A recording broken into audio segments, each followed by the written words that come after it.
একটি অবহেলিত জেলা, কিন্তু সংস্কৃতি শিক্ষার দিক দিয়ে নড়াইল অনেক উন্নত। নড়াইল, আমি যদি নড়াইলে দিয়ে নির্বাচিত হতে পারি এবং আমার দল বিএনপি তারেক জিয়া যদি এসে প্রাইম মিনিস্টার হতে পারে, নড়াইলে আমরা শিক্ষাখাতের উন্নয়ন করব। নড়াইলের কোনো বিশ্ববিদ্যালয় নাই, নড়াইলকে একটা বিশ্ববিদ্যালয় যাতে হয় সেই ব্যবস্থা করব। নড়াইলের মেডিকেল কলেজ করব, নড়াইল শিক্ষা চিকিৎসা ব্যবস্থা করব, স্বাস্থ্য ব্যবস্থা করব। কর্মসংস্থানের জন্য এখানে বিসিক এবং নগরী এবং ইকোনমি জোন প্রতিষ্ঠা করার চেষ্টা করব।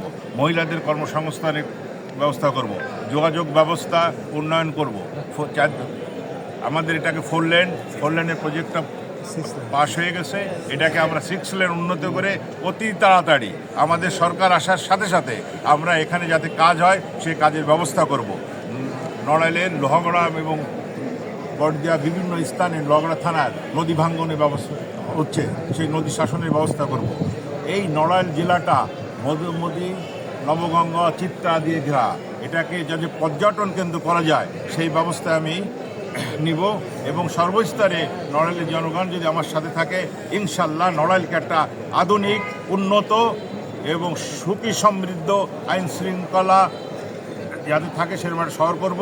এবং তারপর প্রথম কাজ হচ্ছে যে এই নড়াইলে যাতে মাদকাসক্ত না হয় যুব সমাজ, মাদকাসক্তকে আমি অবশ্যই প্রতিহত করব সময় নিয়ে এবং আইন শৃঙ্খলা ও দুর্নীতি উন্নতি করাই আমার মেন লক্ষ্য। আপনাদের সবাইকে ধন্যবাদ।